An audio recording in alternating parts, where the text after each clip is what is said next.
yang mungkin anda terlepas tetapi perlu anda tahu. Ini adalah tumpuan yang mungkin anda terlepas tetapi perlu anda tahu, di mana ketika ini 11 daerah di semenanjung Malaysia kembali amatlah diperlukan untuk memutuskan jangkitan COVID-19 dalam negara kita, Gigi. Ya, bercakap mengenai pematuhan SOP seperti yang diingatkan oleh Tan Sri Dr. Noor Hisham.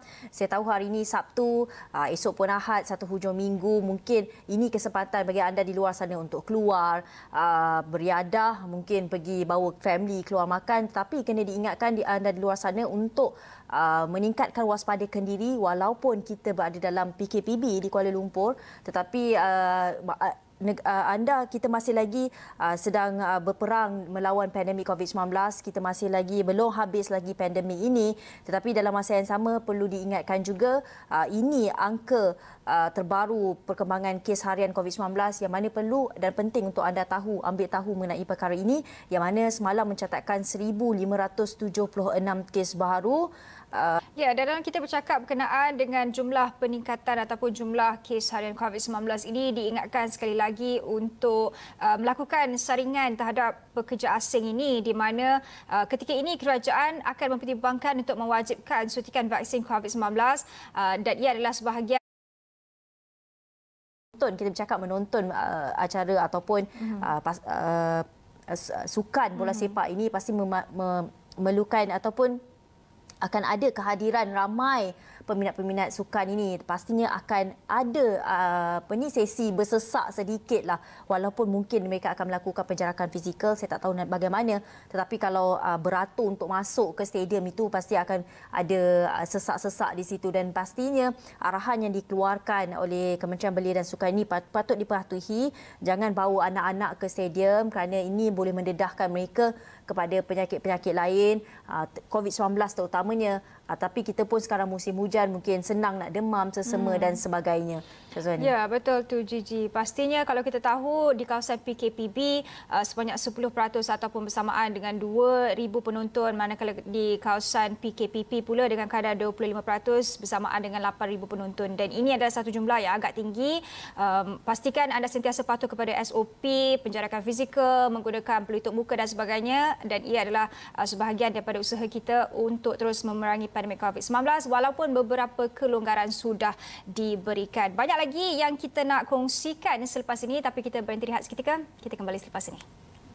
Awani pagi, anda masih bersama saya Gigi dan juga Syazwani. Kita nak masuk sedikit perkembangan politik, yang mana kita tahu sebelum ini Datuk Seri Anwar Ibrahim ada mendedahkan mengenai ada perbincangan awal antara PKR dan juga UMNO, dan susulan itu banyak kenyataan-kenyataan yang dikeluarkan, termasuk salah satu ini apa yang dikatakan oleh Ketua Pemuda UMNO yang mengatakan bahawa apa sahaja perbincangan membabitkan mengenai perkembangan politik. Kita tahu juga pendedahan oleh Datuk Seri Anwar Ibrahim juga membawa kepada beberapa berita, antaranya didakwa ada beberapa ahli parlimen dari PKR telah diumpan, disogok dan juga diugut ulam.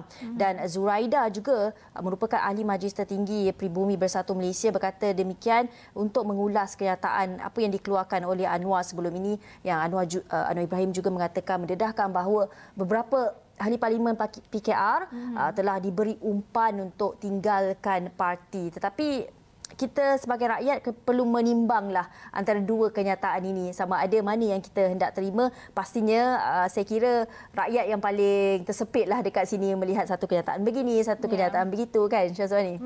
Betul tu, Gigi. Dan dalam pada itu kita sebenarnya ada juga lihat kenyataan yang dikeluarkan oleh PAS, di mana kita tahu dalam arena politik kita ini antara Bersatu, UMNO dan juga PKR, PAS juga ada mengeluarkan kenyataan di mana PAS tidak mahu lagi bekerjasama dengan PGG. Ya, kita lihat PAS sangat selesa dan kedudukannya sekarang, tetapi kita akan bawakan pastinya perkembangan politik dari semasa ke semasa.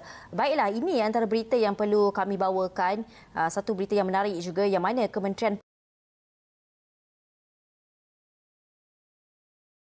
Pembangunan Wanita, Keluarga dan Masyarakat KWKM sedang memperhalusi dan mengkaji terminologi yang digunakan untuk menamakan semula terminologi berkenaan allowance ini. Mungkin lebih manis ke mungkin perkataan cacat di situ mengganggu sensitiviti, menyinggung perasaan golongan tertentu. Syazwani. Ya, dan pastinya seperti yang dikatakan oleh Kementerian Pembangunan Wanita itu, mereka komited dalam usaha-usaha untuk memastikan kebajikan kumpulan sasarnya terus terpelihara dan berharap semoga insentif dan juga kenaikan bantuan yang telah diumumkan oleh pihak kerajaan dapat dimanfaatkan sepenuhnya demi kesejahteraan rakyat. Seperti yang Gigi katakan, selepas mendengar keluhan-keluhan ini, mereka mengambil tindakan dan pastinya harapannya adalah mungkin selepas ini apabila janganlah sehingga tunggu viral, sehingga perkara-perkara ini akan dibawa, akan ditukar, tetapi sepatutnya perlu satu tindakan yang tuntas diambil lebih awal berkaitan dengan perkara-perkara yang menyentuh sensitiviti golongan tertentu ini.